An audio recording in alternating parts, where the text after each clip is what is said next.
Saya heran, Badan Kesehatan Dunia sudah menetapkan COVID-19 ini pandemi global. Penyebarannya sangat cepat, dari manusia ke manusia. Karena itu berkumpul bahaya, jadi sebab penularan. Pemerintah juga sudah mengeluarkan seruan, himbauan, bahkan larangan berkumpul untuk keselamatan kita semua.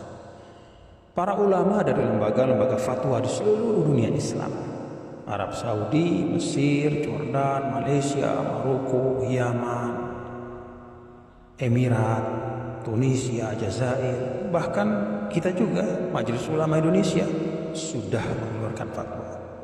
Lebih dari itu, para tokoh umat juga sudah bersuara, meminta untuk kita mentaati seruan pemerintah.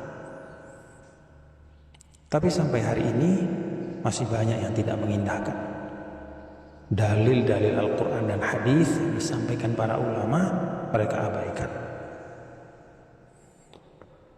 Kita ini tidak boleh takut corona, takut itu kepada Allah. Urusan hidup mati itu takdir Allah.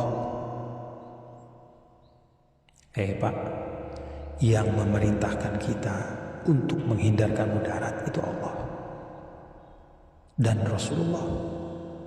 Dalam Al-Baqarah 195, wala tulqu biaidikum ila tahluka, jangan menjatuhkan dirimu ke dalam kebinasaan. Dalam An-Nisa 71, ya ayyuhalladzina amanu khudhu hidrakum, wahai orang beriman, bersiaplah kalian.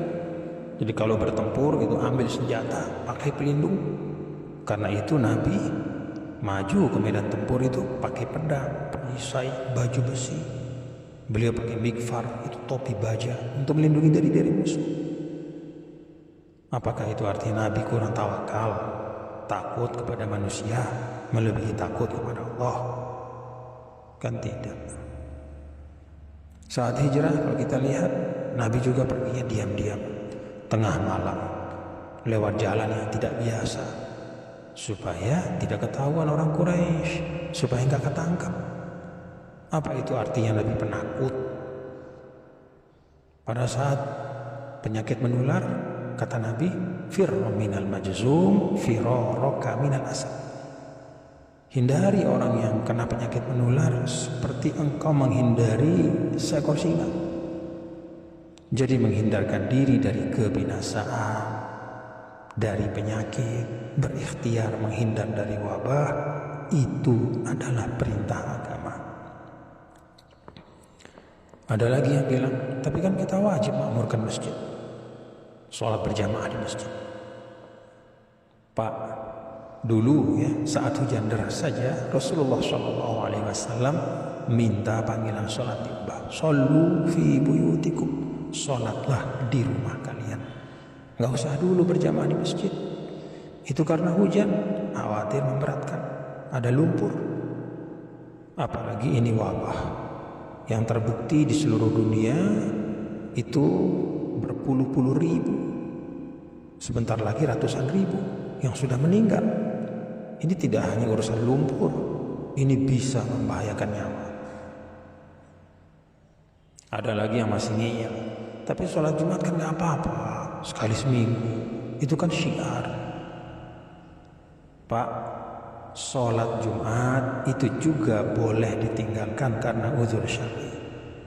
Dulu saat musafir, Nabi tidak Jumatan. Padahal banyak sahabat sama Nabi, berpuluh-puluh, beratus-ratus. Beliau sholat zuhur mengganti Jumat. Saat sakit, para ulama juga sepakat, Jumat itu bisa diganti dengan sholat zuhur. Nah sekarang ini fatwa sudah banyak, jelas, tegas. Untuk kemaslahatan umum, memutus rantai penyebaran wabah, menyelamatkan jiwa manusia.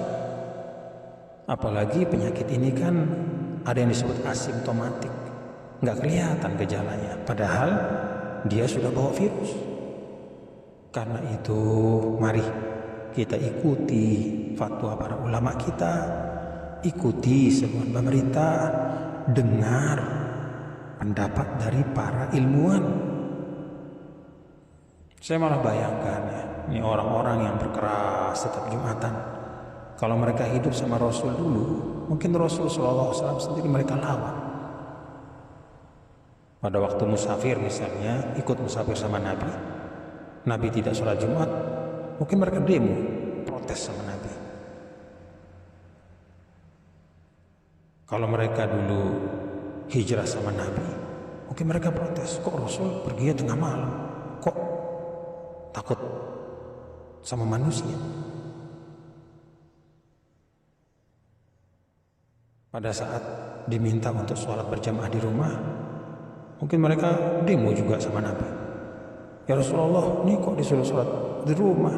Kan rumah Allah itu masjid. La haula wala quwwata illa billah.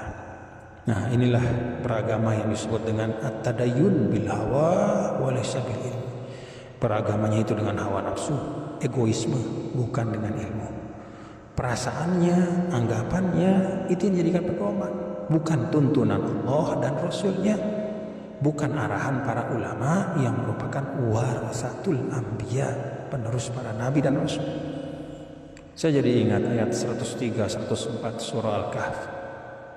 Qul hal nunabbi'ukum bil akhsarina a'mala alladzina dhalla sa'yuhum fil hayatid dunya wa hum yahsabuna annahum yuhsinuna sun'a. Katakanlah wahai Muhammad, apakah perlu kami beritahu orang-orang yang paling merugi? Itulah orang-orang yang sia-sia perbuatan mereka, padahal mereka menyangka mereka sudah berbuat yang sebaik-baiknya. Kata Imam Tabari, mereka adalah kullu amilin amalan yahsabuhu fihi musiban wa annahu lillahi bi fi'lihi dzalika muti'un murdi wa huwa bi fi'lihi dzalika lillahi muskhit wa an tariqi ahli al-iman bihi jahir. Orang yang beramal dengan amal yang mereka sangka tepat dan dengan itu menjadi orang yang taat dan mendapat ridha Allah, padahal pekerjaannya membuat Allah murka dan jauh dari jalan orang beriman.